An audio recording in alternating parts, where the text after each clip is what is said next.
اگر آپ اس پہ غور کریں تو آداب معاشرت کا خلاصہ ہے یہ حدیث۔ آقا کریم نے ارشاد فرمایا اتنی دیر تک کوئی شخص کامل مومن نہیں ہو سکتا جب تک وہ اپنے مومن بھائی کے لیے وہ پسند نہ کرے جو اپنے لیے پسند کرتا ہے۔ ایک اچھا معاشرہ تشکیل دینے کے لیے آپ کو کوئی رہنما اصول چاہیے گا تو اس سے بہتر آپ کو کوئی اصول نہیں ملے گا۔ اپنے لیے بہرحال بندہ بہتر ہی چاہتا ہے، تو جب وہ اس مزاج میں ڈھل جائے کہ میں اپنے مومن بھائی کے لیے، اپنے معاشرے کے دوسرے افراد کے لیے بھی وہی چاہوں گا، تو پھر مجھے بتاؤ کہ معاشرے کے اندر پھیلتی ہوئی روحانی بیماریاں، حسد، حقد، بغض، کینہ، نفرت، ایک دوسرے کو نیچا دکھانا، تکبر، رعونت، غرور، یہ ساری چیزیں یہ کہیں آپ کو نظر بھی نہیں آئیں۔ صرف اسی حدیث کو اپنا امام بنا لیا جائے اور اپنا منشور حیات مان لیا جائے۔ محمد بن حنفیہ رضی اللہ تعالیٰ عنہ حضرت علی المرتضیٰ رضی اللہ تعالیٰ عنہ کے فرزند ہیں، لیکن حضرت سیدہ فاطمہ الزہرا سلام اللہ علیہا سے نہیں ہیں، اور حضرت امام حسن رضی اللہ تعالیٰ عنہ حضور علیہ الصلوۃ والسلام کے نواسے، تو بھائی آپس میں، تو دونوں میں کسی معاملے میں شکر رنجی ہو جاتی ہے۔ شکر رنجی، جس رنج میں مٹھاس ہو، شکر ہو، میٹھی ناراضگی، کوئی بغض حسد پہ مشتمل ناراضگی نہیں۔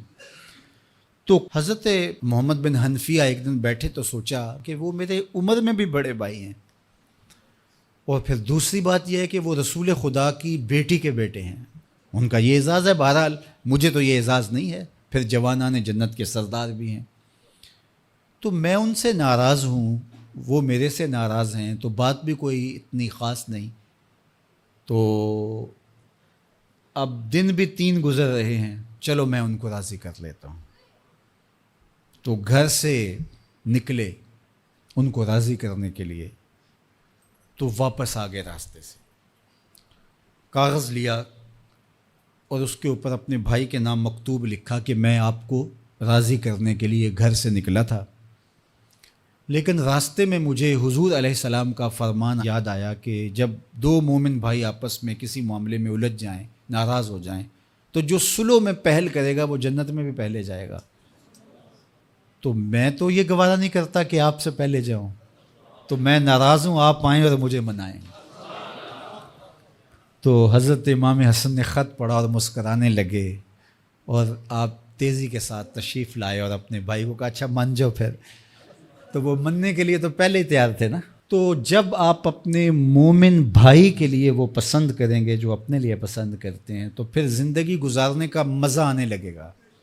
نفس روکتا ہے یہ چیز میرے پاس ہے اس کے پاس نہ ہو، یہ اعزاز میرے پاس ہے اس کے پاس نہ ہو، اور اس کی ایک اپنی لذت ہے اور وہ مادی لذت ہے، اور ایک ہے باطن کی، روح کی لذت۔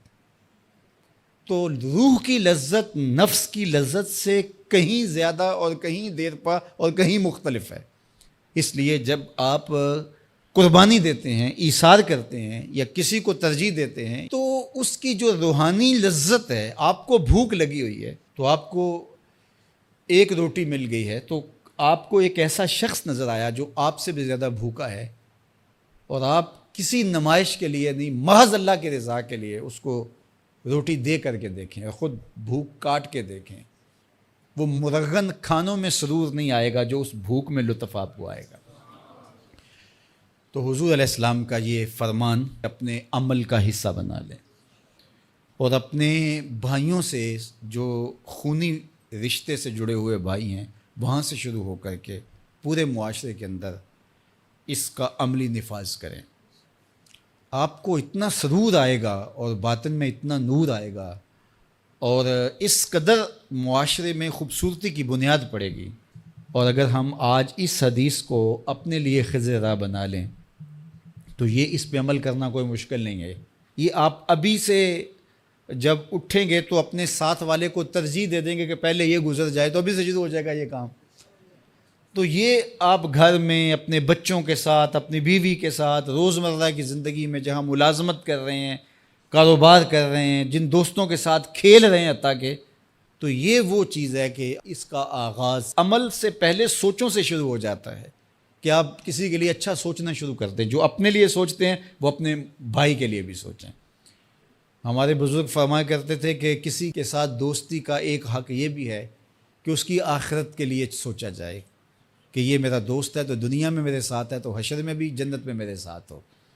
تو اس کی ہدایت کے لیے اگر نماز نہیں پڑھتا تو اس کو نماز کی طرف لے کر آئیں.